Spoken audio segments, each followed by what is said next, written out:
Сәлем достар, сіздермен бірге ашық корей тілі мектебі. Бүгін біз 9-шы бөлімге келдік. Кугуа дейміз. Чонам ұлттық университетінің корей тілі оқулығы бойынша үйреніп жатырмыз. Бүгін өтетін сабақтың тақырыбы сенери мечирео. Яғни туған күнін қай күн деген сөз. Бүгін біз сол жылдар, айлар, күндер және апта күндерін өтеміз. Оларды біз жерде ньон, ол, ил, йомил деп айтамыз. Бұлардың барлығы қытайша аттар, корейше аттар да бар. Негізі мысалы хе дейді, мысалы таль дейді. Осылай. Илді не дейді? Хару деп айтамын ма? Осындай. Жоқ, бір күн дегенде ол. Сол, так, бірінші апта күндерін айтайын. Йоил, 월요일, дүйсенбі, 화요일, сейсенбі, 수요일, сәрсенбі, 목요일, бейсенбі, 금요일, жұма, 토요일, сенбі, 일요일, жексенбі. Одан кейін айлар, айларды біз ол дейміз. Айлар өте алмай, астына Қытай сандарын қосамыз да. Осылай айта саламыз. Арасында екі ғана бір ерекше жағдай бар. Мысалы, югьол деген орнына біз юол дейміз. Және шип, мысалы, юг сызықтаймыз. Шип ол деген орнына шиол дейміз жай ғана. Яғни 1월, 2월, 3월, 4월, 5월, 6월, 7월, 8월, 9월, 10월, 11월. одан кейін 일, күндерді дәл солай Қытай сандарының алдына қосамыз да айта береміз. Бұл жерде ешқандай ерекше жағдай жоқ. Барлығы дәл солай айтылады. Мысалы, бірінші күні деген сөз. Ирил, ел, мұнда айтайын деген. Мысалы, бізде қаңтар дегенімізді, қаңтарды, оларда қаңтар, ақпан деген айдың аттары болса, олардың ай аттары жоқ. Бірінші ай, екінші ай, үшінші ай деп айтады, 12-ші ай деп. Бұл жерде бірінші күн, екінші күн деп. Ирил, ил, самил, саил, 오일, 6일, 10일, 11일, 12일, 13일, 30일, 31일. осылай 31-ге дейін. Одан кейін Кореядағы күнді жазу стандарты, ол бірінші жыл жазады, одан кейін ай, одан кейін күн. Яғни мысалы 2018년 8월 30일, 2018 8 ай, тамыз 30-шы деген, 30-шы тамыз 2018 жыл дегенді осылай жазамыз. Одан кейін уақыттар. Уақыт айтқан кезде біз корей сандарын қолданамыз. Мысалы, хана, туль, сет, нет деген. Бұл жерде де осындай ерекше жағдайлар бар.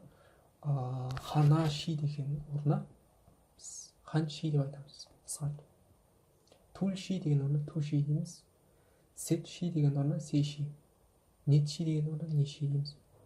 Арқылай бірдей тасот ши, есот ши, илгоп ши, етолп ши, ахоп ши, юн ши, юл хан ши, юл ту ши деп 12-ге дейін осылай айта береміз.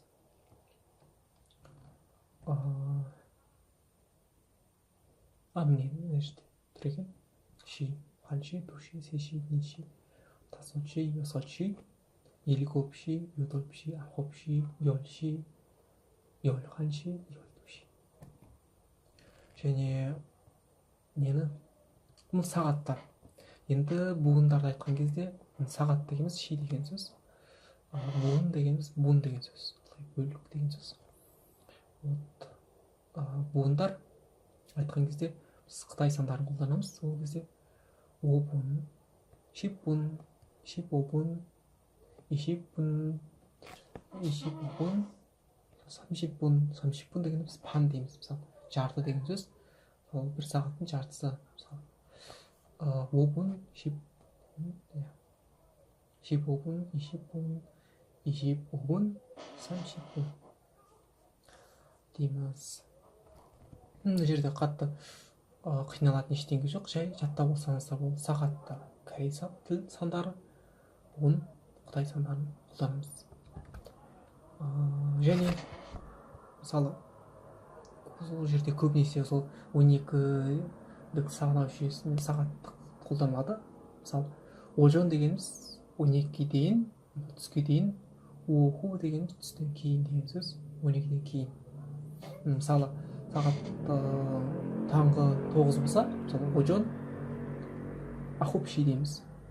Ал түскі 1 болса, уху ханши деп айтамыз. Мысалы, қайда? Ожон ахупши немесе, және мысалы, 1 болса, уху ханши. Осылай жазамыз, осылай айтамыз. Вот көбінесе осы 12 мен айтады. Жазған кезде жаза береді, мысалы 15:00 деп, 13:00 деп жаза береді. Айтқан кезде көбінесе осылай. Түске дейін, түстен кейін дегендерді қосып айтамыз.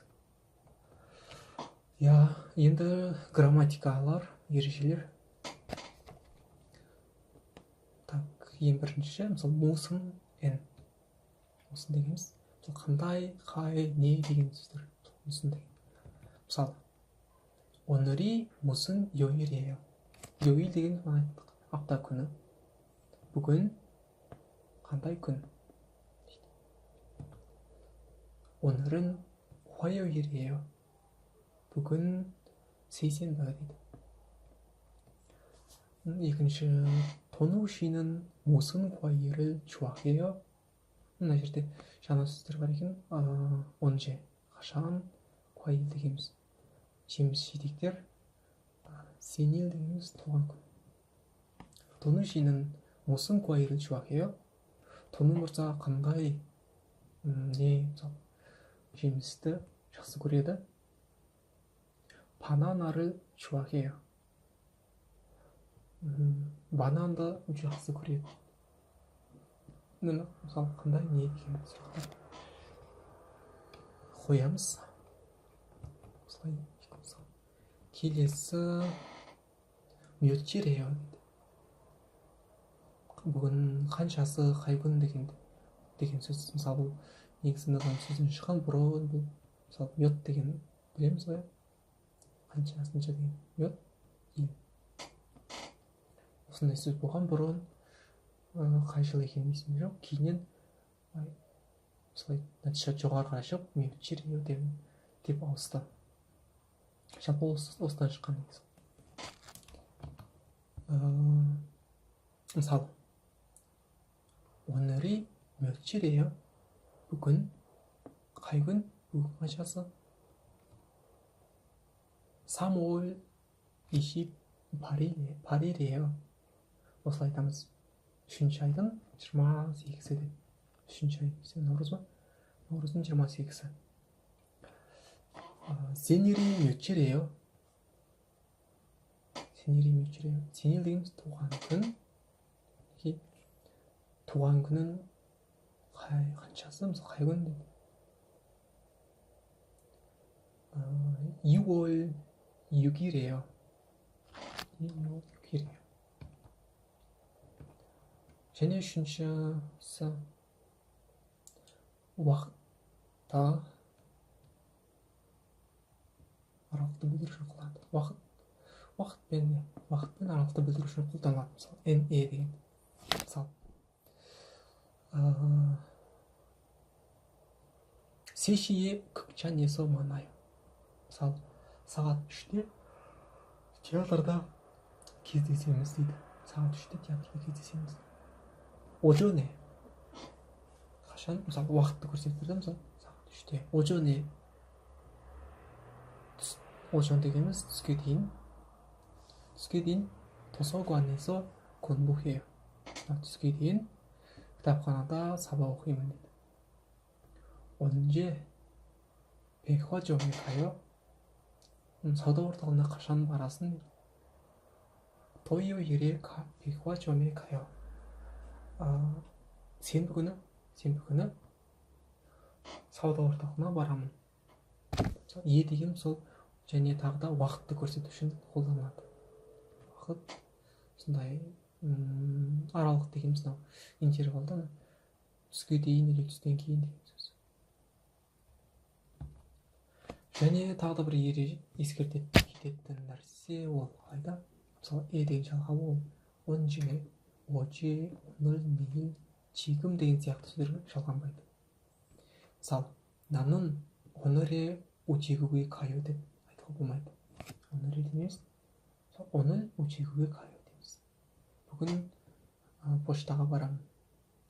연화가 언제 시작해요 деп айтуға болмайды. мысалы 언제 мен өзі қашан деген тұр.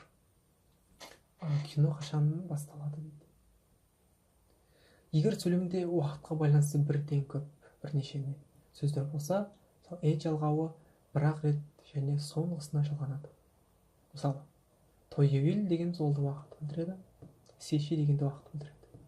сондықтан біреуіне ғана жалғаймыз. көбінесе мына сағат соңында келеді. 토요일 3시에 영화를 봐요. сенбі күні сағат 3-те кино көремін. 5월 5일 오후에 만나요. 이래 деп осы күні мысалы 5-ші ай 5-і күні 오후에 түстен кейін кездесеміз дейді. сонда ғана жалғанады. мындай күнмен аралықты біліп екеуі қатар келсе біреуіне ғана жалғаймыз.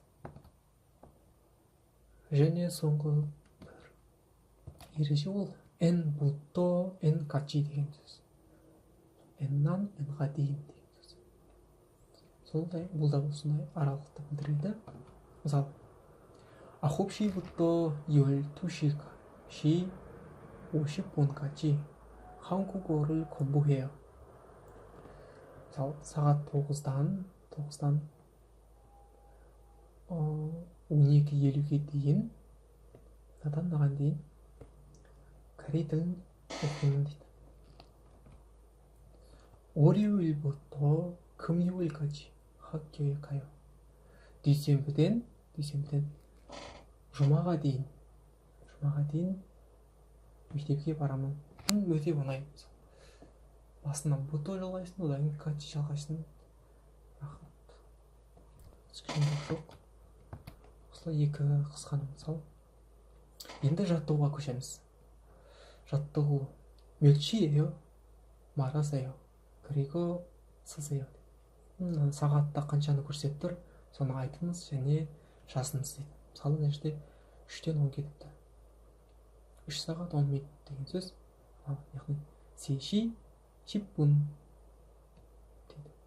осылай үлгі бойынша мыналарды жазуымыз керек. сіздер үйде жазыңыздар. мысалы мына жерде сағат 8 сағат 30 минутте мысалы 8시 8시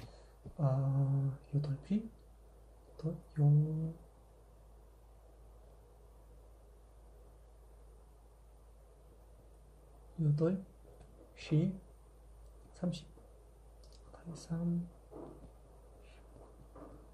мына жерде қанша болды? 1-ге 15 минут қалды, яғни 12-ден 45 12시 12시 12시 45분 45분 мында екі бес үшке он минут қалыпты, екіден елу кетті. Туши о 10분 бестен 17 кеткен. Тасочи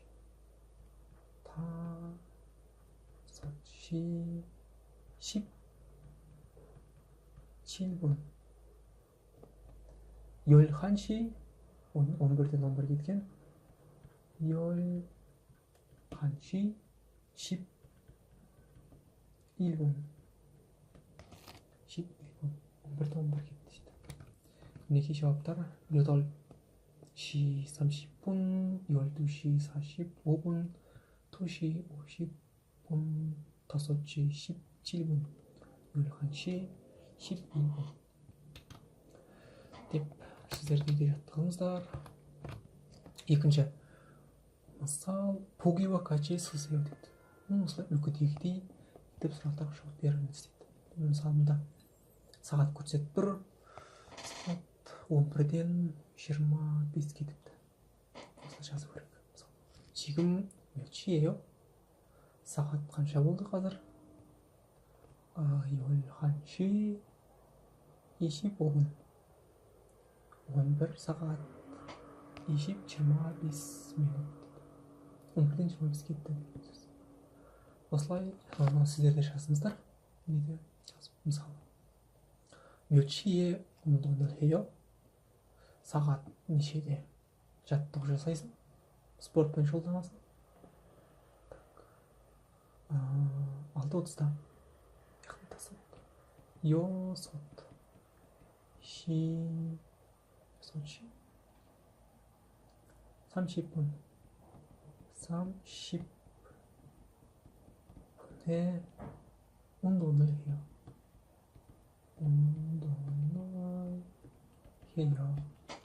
이제 오늘 며칠이에요? бүгін нешесі? 오늘 질문 리스트 보셨죠? 10월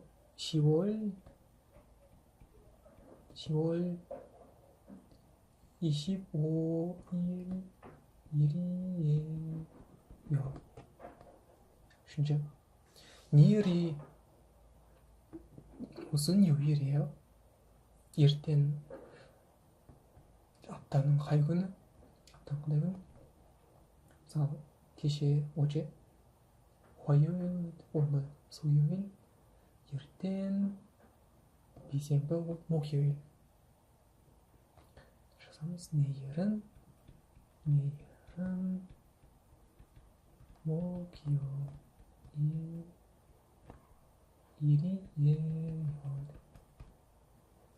몇 시부터 들죠? 몇 시부터 몇 시까지 한국어 수업이 있어요? сағат нешеден сағат нешеге дейін корей тілі сабағы бар. корей тілі сабағы сағат нешеден нешеге дейін болады? мында тұр 9-дан 12:50-ге дейін, бірге 10 минутқа. 9-дан 12:50-ге дейін жазып көрейік. 9 9시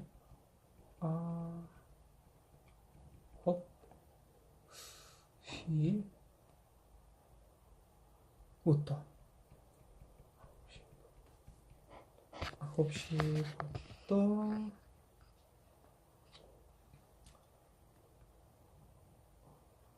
12시 50분 50분 같이 한국어 수업이 있어요. 한국어 수업이 있어요. осылай сіздерде жаттығыңыздар. жауаптар. 6시 30분에 운동을 해요. 오늘은 деп айтсаңыз да болады, айтпасаңыз да болады. 10월 25일이에요. 내일은 목요일이에요. 9시부터 12시 50분까지 한국어 수업이 있어요. Үшінші жаттығу. 보기와 같이 알맞은 곳을 걸으세요. үлгідегідей дұрысын таңдаңыз. мысалы 오늘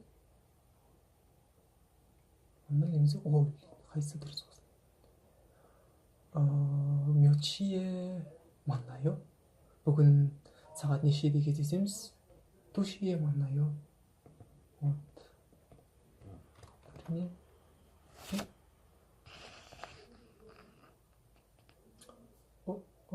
қате кетті. мынандай жаттығу еді. 오늘에 немесе 오늘 осының қайсысы дұрыс дейміз. әрине біз 오늘, 내일, 언제 дегендерге шалқамаймыз ені. сондықтан жалғаусыз болады. 오늘 몇 시에 만나요? 2시에 만나요. 친구를 언제 만나요? досым мына жерде бүгін сағат нешеде кездесеміз? сағат 2-де кездесеміз. 친구를 언제 만나요? досыңды қашан кездесесің досымен? ертең, 내일, 오후에 мынандай аралыққа белгілейміз. 내일 오후에 만나요. ертең түстен кейін кездесемін. 생일이 며칠이에요? 아니면 무슨 일이에요? әрине қай күн деген сөз. 며칠이에요? туған күнің қай күн? намысы не деген айтты? не қандай? қай күн дейді? қандай күн? қашан? 2월 26일이에요. ақпанның 26-сы дейді. екінші айдың 26-сы. мінекей жауаптары. мінекей біз мына диалогқа да келдік. ең бірінші айта кететін нәрсе, мысалы 6월 жерде 16 алдында айтқанымызда мысалы 16 демейміз, 16 деп оқимыз. және мына жерде к мына жерде бос жерге шығып кетеді. 16기 ра былай шығады. 길이에요. 2월 16일이에요. 16일이에요. осылай оқимыз. осылай 발음해요. осылай дыбыстап айтамыз. енді мынаны оқып түсіндіріп берейін. олар Пайра мен Марин Ванмей екен. Қытай студентпен студенті Ванмей айтады. Пайра 씨, 오늘 뭐 해요? Пайра, бүгін не істейсің? 친구를 만나요. досыммен кездесемін. 몇 시에 만나요? сағат нешеде кездесесің? 3시 반에 만나요. сағат 3:30-да, 3:30-да кездесемін дейді. өте оңай. сіздер де 42-ші тректі тыңдап жаттығыңыздар, жазып үйде. келесі диалог. 43-ші трек. Таниил мен Юна екен. жаңа сөз 약속 дейді. 약속 деген өте көп қолданылады Кореяда. осы сөз ол дегеніміз уәде, келісім дейді. мысалы бір жерге барамыз ба деп досыңызға бір нәрсе айтсаң, айтады, жоқ бос емеспін. мысалы 약속 있어요 дейді. сонда келісім бар, уәдем бар, біреуге беріп қойған дейді. көбісі осылай уақыт уәдесіне тұруға көбісі тырысады. біздікідей кешігіп, қазақтар сияқты көп кешігіп жүрмейді. 좋아요 дегеніміз жақсы деген сөз. 좋아요. так. 단이 айтады. 유나 씨, 내일 시간 있어요? 우리 같이 영화를 봐요. 유나, ертең уақытың бар ма? біз бірге кино көрейік дейді. 내일은 친구하고 약속이 있어요. ертең досыммен бірге уәдем бар еді дейді. Досыма беріп қойған. 그럼 토요일은 시간이 있어요? онда сенбі күні уақытым бар ма? 토요일이요? 토요일이 며칠이에요? сенбі ме? сенбі күні қай күн? нешесі? 2월 16일이에요. 6інші ай маусымның 16-сы. 좋아요. 그럼 토요일 오전 11시에 만나요. жақсы. онда сенбі күні 오전 таңертең или түске дейін таңертең 11-де сағат 11-де кездесеміз дейді.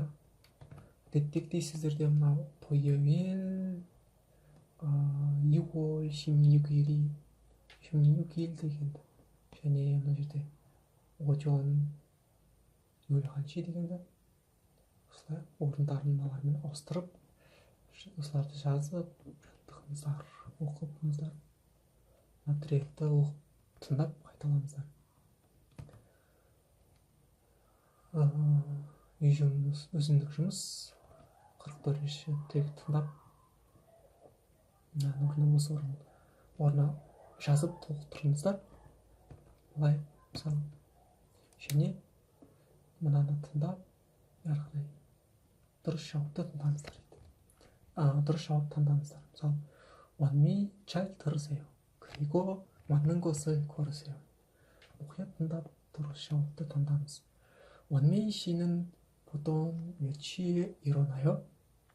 원미 ханым әдетте сағат нешеде оянады? сағат 7시, 7대 7시 반, 7:30, 7시 40분, 7:40다. осыны білген таңдайсыздар.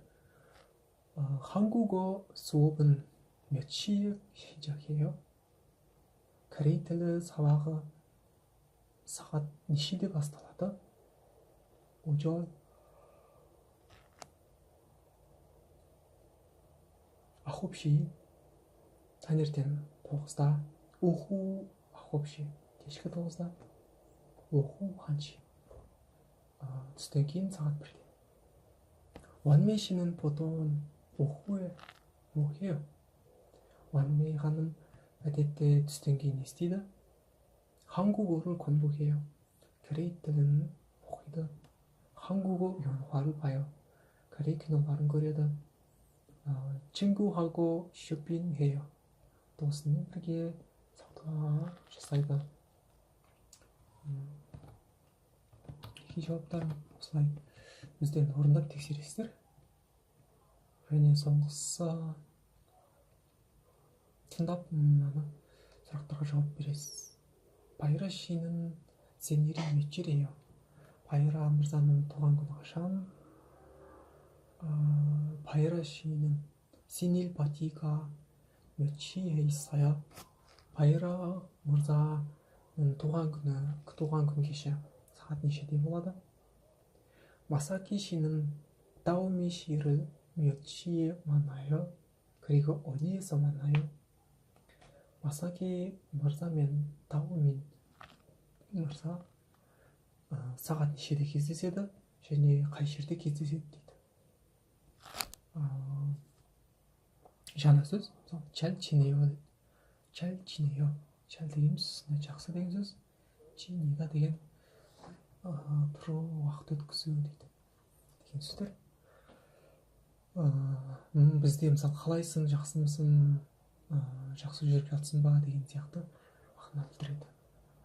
досының халын сұраған кезде осылай айтады, осылай сұрайды. 잘 지내요 деп сұрайды. мінекей жауаптары, өздерін тексеріңіздер. соңғы бөлім 읽고 말하기. оқып сөйлеу жаттығу. мынаны оқып сұрақтарға жауап береміз қазір. Мұнда календар бар екен, мысалы календарда осы 5 ай мамыр айы Кореяда өте көп мейрамдар бар. Мысалы 5 күн Урина балалар күні, 8 күн ата аналар күні, 15 мұғалімдер күні, 3 қатар праздник бар. Осы туралы осындай әңгіме бар. Болады мына текстте оқып берейін. 오늘은 5월 3일이에요. 토요일이에요. бүгін мамырдың 3-і сенбі. 5월 5일 월요일은 어린이날이에요. 휴일이에요. мамырдың 5-і дүйсенбі күні. дүйсенбі балалар күні, демалыс күні дейді. Жаңа сөздер. 휴일 дегеніміз демалыс күндерді айтамыз. Мереке күні, мысалы сенбі жексенбі емес, осындай мереке демалыс күндерді 휴일 дейміз. Осы қатарынан және кресо дейді. кресо деген сондықтан, солай деген сөз. Жас сөйлем барысында түсінесіздер. Пумойнин дегеніміз ата-ана, 왜 дегеніміз неге, неліктен деген сұрақ. 어린이날 дегеніміз балалар күні, 어버이날 дегеніміз ата-аналар күні, 스승의 날 дегеніміз ұстаздар күні. Так, мына келдік. 그래서 수업이 없어요. 집에서 쉬어요. айтады, демалыс күні, сондықтан сабақ жоқ. үйде демаламын дейді. 목요일은 5월 8일이에요. 5월 8일은 어버이날이에요. бейсенбінің бейсенбі мамырдың 8-і. мамырдың 8-і ол ата-аналар күні. 그래서 5월 8일에 부모님 집에 가요. сондықтан осындай болғандықтан, 그래서 мамырдың 8-іне ата-ананың үйіне барамын дейді. ата-ананың үйіне барып сыйлық береді, құттықтайды. 5월 15일은 스승의 날이에요. мамырдың 15-і ұстаздар күні. 그리고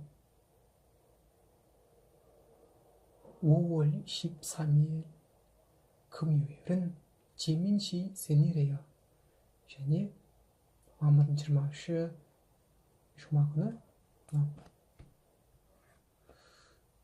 지민 мырзаның туған күні. 오후에 친구들하고 파티를 해요. түстен кейін достарымызбен бірге 파티, сондай банкет жасаймыз дейді, 파티 жасаймыз дейді. кеш жасаймыз. атап өтеді деген сөз. енді осы текст бойынша осы текстті мына 45-ші тректі тыңдап қайталаңыздар.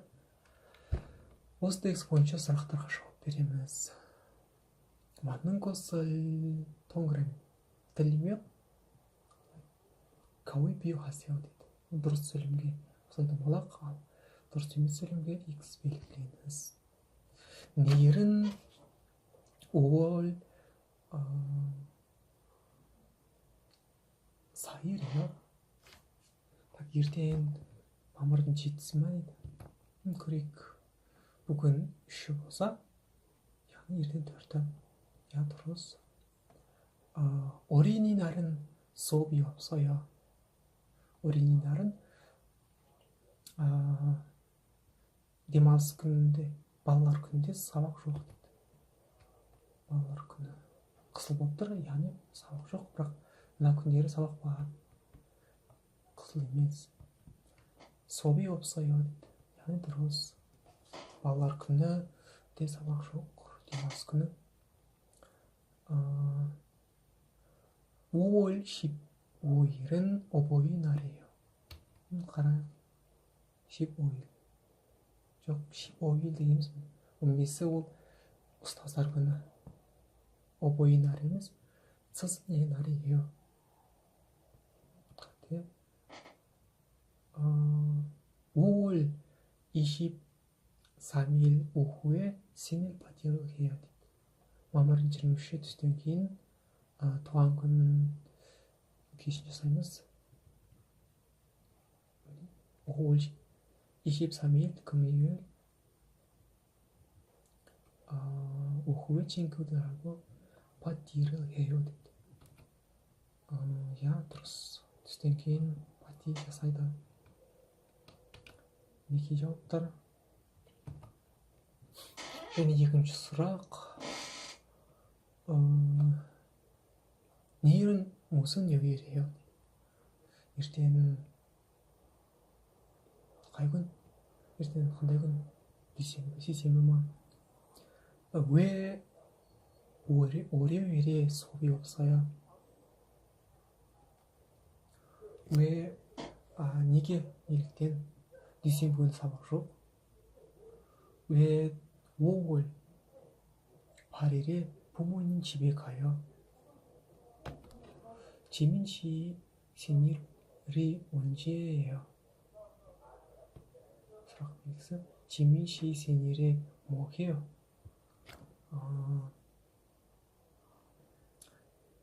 неліктен осы мамырдың 8 күні ата-ананың үйіне барасың?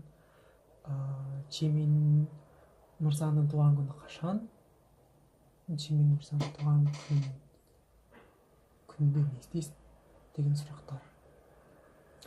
Так, нейлерін қараймыз. сонда бүгін үші болса 일요일이에요. бүгін үші болса міне ертең 4-і ол 일요일. 내일은 일요일이에요 деп жауап береміз. 왜 월요일에 수업이 없어요? 월요일에 뭘 дегеніміз? 월요일 어린이날이에요.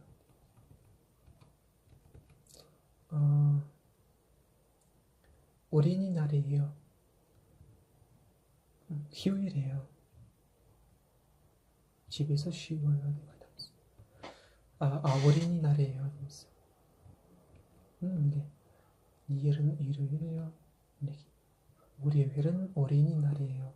휴일이에요. 그래서 수업이 없어요. дүйсенбі күні балалар күні, демалыс күні, сондықтан сабақ жоқ. неліктен 8 мамырда ата-ананың үйіне барасың? яғни 부모 어버이날이에요 дейміз. толық жауабы 5월 8일은 어버이날이에요. 그래서 부모님 집에 가요. мамырдың 8-і ата-аналар күні, сондықтан ата-ананың үйіне барамын. және соңғысы, 지민 씨 생일이 언제예요? 지민 씨 생일이 뭐예요? 지민 мырзаның туған күні қашан? және туған күнде не істейсіңдер? 20-шы 5월 지민 씨 생일은 5월 23일이에요. 오후에 파티를 친구들하고 파티를 해요. жауап берсек болады. мысалы 8월 23일이에요. 5월 23일이에요. 친구들하고 파티를 해요. жауап берсеңіздер болады. және соңғысы 말하고 쓰기. айтып, сөйлеп, жазу деген тапсырма, бөлім. 친구하고 같이 이야기하세요. 그리고 쓰세요. сұрақтарды оқып, достарыңызбен бірге әңгімелесіңіздер, сөйлесіңіздер. және жазыңыздар дейді. Мына сұрақтарды бірінші өзіңіз жауап беріңіздер, және осы сұрақтарды достарыңызға қойып, өзіңіздің серіктеріңізге қойып, мұнда солардың жауаптарын жазыңыздар. Мысалы, 오늘 며칠이에요 дейді. Бүгін 9-ы, қыркүйектің 9-ы, 9월 9일이에요 деп жазамыз. және нәрді досымыздың жауабын жазасыз. мысалы, 오늘이 목요일이에요. бүгін бейсенбі ме? 아니요. 아니요. 일요일이에요. 일이요. 일이에요. жоқ. жексенбі дейміз. аударып берейін, өздеріңіз жауап бересіздер. 며칠에 일어나요. сағат нешеде тұрасың? 한국어 수업이 몇 시에 시작해요? корей тілі сабағы сағат нешеде басталады? өзіңіз бір уақытты жазсаңыз енді. корей тілі сабағы жоқ болса да. бұл тек жаттығу үйрену мақсатында. сондықтан тура дәл жауап беруге міндетті емессіз. 몇 시에 어디에서 운동해요? сағат нешеде қай жерде жаттығу жасайсың? 오늘 오후에 뭐 해요? бүгін түстен кейін не істейсің? 토요일에 극장에 가요? сенбі күні театрға барасың ба? 일요일에 청소해요? демалыс күні үйінде тазалайсың ба? 내일 오후에 친구를 만나요? ертең түстен кейін досыңмен кездесесің бе? 생일이 언제예요? туған күнің қашан? туған күн қай күн дейді. осылай сіздер де өздеріңіз жазып, осылай жауап беріп, достарыңызға қойып, және олардың жауаптарын мұнда жазып жаттығыңыздар. осымен сабағымыз аяқталды. және тағы бар екен. екінші бөлім. 달력을 보세요. 그리고 보기와 같이 친구하고 같이 이야기하세요. 달력 дегеніміз күнтізбеге қараңыз дейді. және үлгі сияқты, мынандай үлгі сияқты досыңызбен бірге сөйлесіңіз, әңгіме айтыңыз дейді. мысалы, 언제 도서관에 가요? мына жерде мысалы кітаптың суреті тұр және 도서관 деп жазып тұр екен. осыған қарап жауап беруіміз керек. осы календарьға қарап. 일요일에 가요 деп айтамыз. немесе 6일에 가요 деп айтсаңыздар болады. осылай мысалы мына жер тест, мысалы 시험, тест. 언제 시험 있어요? 언제 시험을 봐요? 기숙사 нәрді тазалық. 언제 기숙사에서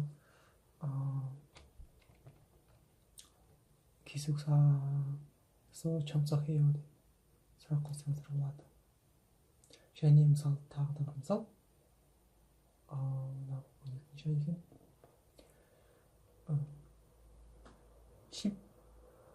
12월 11일에 뭐 해요? желтоқсанның 11-інде не істейсің? 12월 11일에 도노시 так 12-시 12-інші айдың 12-сінде не істейсің дейді. 백화점 неге барады? 백화점 деген сауда орталығы. мұнда бір нәрсе тұр, подарок сияқты. 12월 11일에 도노시 생일 파티를 해요 дейді. мына жер 12-ші ай 11 күні 도노시 мына жерде киіп алған. осылай тону мырзаның туған күні шешімді ойлаймыз дейді. Осылай сіздер де жауап беріңіздер. Мына крисмасы деген жерде тынсан тау ашқан дейді. Юнаши 일곱 시 유나면 сағат 7-де кездесемін дейді. 지연치 영화는 сағат 3-те сенбі күні 지연мен бірге сағат 3-те кино көреді. Осылай сұрақ қойып жауап беріп жаттығыңыздар. Осымен біздің сабағымыз аяқталды. Мынау әдеттегідей қосымшалар, біздің кітабымыз, авторлар. Тыңдағандарыңызға көп рахмет. 감사합니다.